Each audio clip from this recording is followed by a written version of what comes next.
بسم اللہ الرحمن الرحیم نحمده ونصلی ونسلم علی رسولہ الکریم۔ 20ویں سپارے کے آغاز میں سورۃ النمل کا کچھ حصہ ہے۔ اس سپارے کے آغاز میں اللہ تبارک و تعالی نے اپنی قدرت کے 5 بڑے بڑے دلائل ذکر فرمائے ہیں، اور یہ وہ دلائل ہیں کہ ہر صاحب عقل ان دلائل میں غور کر کے اللہ تبارک و تعالیٰ کی قدرت کو جان اور پہچان سکتا ہے، اور پھر اس پہچان کے بعد اللہ تبارک و تعالیٰ کی طرف جستجو اور کوشش کر کے اللہ تبارک و تعالیٰ کو پانے اور اللہ کا قرب حاصل کرنے کی محنت کر سکتا ہے۔ ارشاد فرمایا امن خلق السماوات والارض، یہ بھلا بتائیے کس نے آسمانوں کو بنایا اور زمینوں کو بنایا۔ وَأَنزَلَ لَكُم مِّنَ السَّمَاءِ مَاءً، آسمان سے پانی کون برساتا ہے؟ فَأَنبَتْنَا بِهِ حَدَائِقَ ذَاتَ بَهْجَةٍ، ہم ہی نے تو اس پانی کے ذریعے سے، یعنی جو آسمان سے برسایا، اس پانی کے ذریعے سے ہم ہی نے سرسبز باغوں کو بنایا۔ مَا كَانَ لَكُمْ أَن تُنبِتُوا شَجَرَهَا، تم تو ایک درخت بھی نہیں بنا سکتے تھے، تم تو ایک درخت بھی نہیں پیدا کر سکتے ہو۔ سورۃ الواقعہ میں اس مضمون کو یہ اس طرح سے بیان فرمایا افرأیتم ما تحرثون اانتم تزرعونه ام نحن الزارعون، تم جو زمین میں بیج ڈالتے ہو اس کو ہم اگاتے ہیں یا تم اگاتے ہو۔ لو نشاء لجعلناه حطاما فظلتم تفکہون، اگر اس بیج کو ہم زمین میں ہی بیکار کر دیں یا اگنے کے بعد ضائع کر دیں اور پیدا ہونے کے بعد تناور درخت بننے کے بعد چورا چورا کر دیں اور تمہارے کسی کام کا نہ رہے تو تم کیا کر سکتے ہو؟ اسی طرح سے یہاں پر بھی یہی اللہ پاک کی قدرت ذکر، اللہ نے اپنی قدرت کو ذکر فرمایا۔ آسمان بھی تمہارے فائدے کے لیے، زمین بھی تمہارے فائدے کے لیے، پھر آسمان سے تمہارے ہی فائدے کے لیے پانی بھی برسایا، اس پانی کے ذریعے سے نباتات کو، سبزیوں کو، پھلوں کو اگایا۔ روزانہ کتنے پھل استعمال کرتے ہو؟ افطار کے موقع پر قسم قسم کے پھل آدمی کھاتا ہے۔ کبھی تصور کرے، خیال کرے، اللہ پاک کی اس آیت کو سوچے ما کان لکم ان تنبتوا شجرہا، کہ تم ایک درخت بھی نہیں بنا سکتے ہو، تمہیں اتنی بھی استطاعت نہیں ہے کہ تم ایک درخت پیدا کر لو۔ اِلٰہ مع اللہ، کیا اللہ کے ساتھ کوئی اور شریک ہے؟ کیا اللہ کے ساتھ کوئی اور ہے؟ جب یہ آیت آدمی سنے اور اس پر آئے تو آدمی کہے لا واللہ، نہیں، اللہ کی قسم، اللہ کی قسم، تیرے سوا کوئی اور نہیں ہے، تو ہی کرنے والا ہے۔ بل ہم قوم یعدلون، بلکہ پھر یہ لوگ ایسے ہیں جو اللہ کے ساتھ دوسروں کو شریک ٹھہراتے ہیں۔ دوسرا سوال امن جعل الارض قرارا، بھلا یہ بتاؤ زمین کو استقرار کس نے بخشا؟ زمین تو پیدا جب کی تو یہ تو پانی پر تھی، یہ تو کانپ رہی تھی، ہل رہی تھی، اس کو قرار کس نے دیا؟ وجعل خلالها انہارا، پھر زمین کے اندر نہروں کا نظام کس نے بنایا؟ وجعل لها رواسیا، پھر ان زمین میں پہاڑوں کو کس نے گاڑا، اور پہاڑوں نے جب پہاڑ زمین میں گاڑ دیے گئے تو زمین تھر تھرانے سے، حرکت کرنے سے محفوظ ہو گئی۔ وجعل بین البحرین حاجزا، اور کڑوے اور میٹھے پانی کے درمیان میں آڑ کس نے قائم کی، رکاوٹ کس نے قائم کی کہ میٹھا کڑوے میں نہ ملے، کڑوا میٹھے میں نہ ملے۔ زیادہ پانی کائنات میں تو کڑوا اور کھارا ہی ہے، اگر کھارا اس میٹھے میں مل جائے اور اس میٹھے کو بھی کڑوا کر دے تو تم کیا کر سکتے ہو؟ اِلٰہ مع اللہ، کیا اللہ کے ساتھ کوئی اور ہے جو یہ سب کچھ کرنے والا ہے؟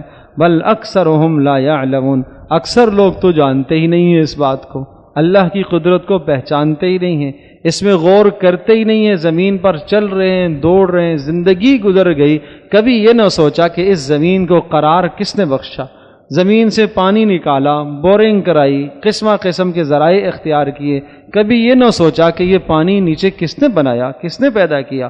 پہاڑوں کو دیکھ کر اللہ کی قدرت کبھی یاد نہ آئی، اسی طرح سے سمندروں کو دیکھ کر اللہ پاک کی قدرت یاد نہ آئی۔ ایسوں کے متعلق ارشاد فرمایا اکثرهم لا يعلمون، اکثر اللہ کی قدرت کو جانتے ہی نہیں ہیں، سمجھتے ہی نہیں ہیں۔ اور بس وہ یہ کہتے ہیں کہ ایسا کائنات کا نظام چل گیا، ہو گئی، از خود کائنات بنی اور چل رہی ہے، کبھی ان چیزوں کو دیکھ کر اللہ کو نہیں پہچانتے، جبکہ یہ سب اللہ نے اپنی قدرت کے دلائل ذکر فرمائے، ان کو دیکھو اور اللہ کو پہچانو۔ تیسری دلیل، امن یجیب المضطر اذا دعاہ ویکشف السوء، بھلا یہ بتاؤ جب تم میں سے کوئی آدمی حالت اضطرار میں ہو جاتا ہے، پریشان ہو جاتا ہے اور سب سے اس کی آس اور امید کٹ جاتی ہے اور وہ اللہ ہی کو پکارتا ہے تو اس کی مشکل کو اللہ کے سوا کون دور کرتا ہے؟ وَيَكْشِفُ السُّوءَ، وہی اللہ ہے جو اس سے اس تکلیف کو، برائی کو ہٹاتا ہے۔ وَيَجْعَلُكُمْ خُلَفَاءَ الْأَرْضِ، اللہ پاک نے اس زمین میں تمہیں نائب بنایا ہے، تمہارے آباء و اجداد تھے، وہ زمین میں بستے تھے، وہ چلے گئے، اب تم آئے ہو، پھر ایک وقت ہوگا تم نہیں ہوں گے، تمہاری نسلیں اس جگہ پر آ جائیں گی۔ اس سب سے غور کرو اور ان سب چیزوں سے عبرت حاصل کرو کہ تمہارے آباء و اجداد اس دنیا میں اب نہ رہے، ایک وقت آئے گا کہ تم بھی نہ رہو گے اور دنیا سے نکل جاؤ گے، اور یہ سارا سامان یہاں ہی رہ جائے گا، یہ آج جو کچھ تمہارے پاس ہے یہ دوسروں کے ہاتھوں میں منتقل ہو جائے گا۔ اِلٰہٌ مع اللہ، کیا اللہ کے ساتھ کوئی اور شریک ہے یہ کام کرنے والا؟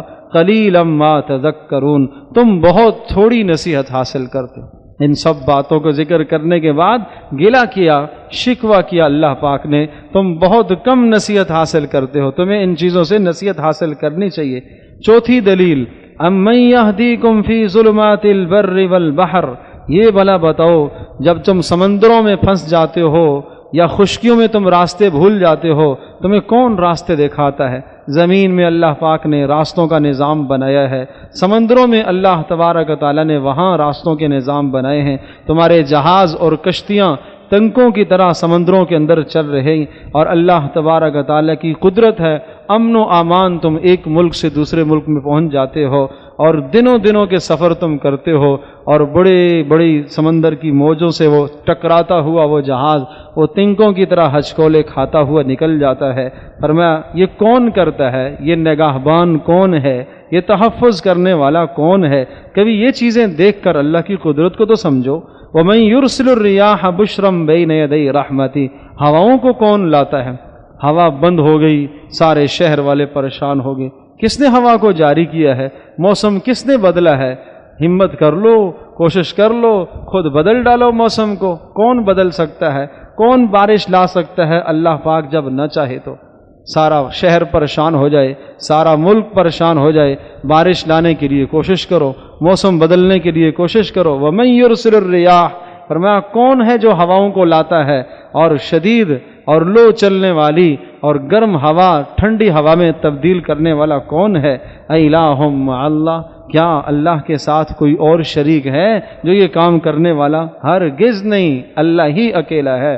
تعالی اللہ عما یشرکون، تو پھر سمجھو اللہ پاک بلند و بالا ہے شرک سے، جو تم شرک کرتے ہو، شریک ٹھہراتے ہو اللہ کے ساتھ۔ تم یہ کہتے ہو کہ فلاں ستارہ، فلاں موسم، فلاں وقت آئے گا تو بارش ہوگی، ایسا ہوگا تو بارش ہوگی، یہ سب شرکیہ جملے ہیں۔ مشرکین بھی کہا کرتے تھے کہ فلاں ستارہ فلاں برج میں آئے گا تو بارش ہوتی ہے، فلاں ستارہ فلاں جگہ پر آتا ہے تو گرمی آتی ہے، یہ شرکیہ باتیں ہیں۔ ستاروں میں تاثیر گرمی کی نہیں ہے، ٹھنڈک کی تاثیر ستاروں میں نہیں ہے، کسی اور چیز میں نہیں ہے، اللہ تبارک تعالیٰ نے یہ سارا نظام اپنے قبضے قدرت میں رکھا ہے۔ امن یبدأ الخلق، پانچویں دلیل، بھلا یہ بتاؤ اس مخلوق کو پہلی بار کس نے بنایا؟ تمہیں پہلی بار کس نے بنایا؟ آسمانوں زمینوں کو، چرند پرند درند کو کس نے پہلی بار بنایا؟ ثم یعیدہ، جس نے پہلی بار بنایا وہ دوبارہ بھی ان کو پیدا کرے گا۔ وَمَن يَرْزُقُكُم مِّنَ السَّمَاءِ وَالْأَرْضِ، بھلا یہ بتاؤ کہ تمہیں آسمانوں سے اور زمینوں سے کون رزق کھلاتا ہے؟ آسمان سے بارش برستی ہے اور زمین میں پھر غلے اگتے ہیں، نباتات اگتے ہیں اور تمہاری روزی کا سامان بنتا ہے۔ یہ بارشیں برسانے والا، یہ روزیاں دینے والا کون ہے؟ اِلٰہٌ مع اللہ، کیا اللہ کے ساتھ کوئی اور شریک ہے یہ کام کرنے والا؟ ہرگز نہیں، اللہ ہی ہے۔ قُلْ هَاتُوا بُرْهَانَكُمْ ان کنتم صادقین، ان سے کہیے اگر ہے تو دلیل لاؤ، پھر اگر اللہ کے ساتھ کوئی شریک ہے تو دلیل لاؤ۔ ارونی ماذا خلقوا من دونی، دکھا تو دو، ایک ایک مخلوق دکھا دو اللہ کے سوا جو کسی اور نے کوئی شے بنائی ہو ایک تو دکھا دو، ایک مکھی ہی دکھا دو کسی نے پیدا کی ہو، ایک درخت ہی دکھا دو کسی نے پیدا کیا ہو، ایک پہاڑ ہی دکھا دو کسی نے بنایا ہو۔ اللہ پاک نے قرآن میں کئی جگہ اس مضمون کا ذکر فرمایا، یہ سب کون کرنے والا ہے؟ اللہ ہی کرنے والا ہے۔ قل کہہ دیجئے لا یعلم من فی السماوات والارض الغیب الا اللہ، آسمانوں زمینوں کے غیب کے تمام علم اور تمام خزانے اور چابیاں اللہ کے پاس ہیں۔ وما یشعرون ایان یبعثون، تمہیں نہیں معلوم کہ تمہیں کب اٹھایا جائے گا، لیکن ہاں اٹھایا جائے گا۔ وقال الذین کفروا اذا کنا ترابا وآباؤنا انا لمخرجون، یہ ظالم، یہ نافرمان، یہ کافر، یہ لوگ کہتے ہیں کیا ہم جب مٹی ہو جائیں گے، بوسیدہ ہو جائیں گے، ریزے ریزے ہڈیاں ہو جائیں گے، کیا انا لمخرجون، پھر بھی ہم اٹھائے جائیں گے؟ ان کو بتا دیجئے لقد وعدنا هذا نحن وآباؤنا من قبل، یہ تو کہتے ہیں کہ یہ من گھڑت باتیں ہیں، انہیں بتا دیجئے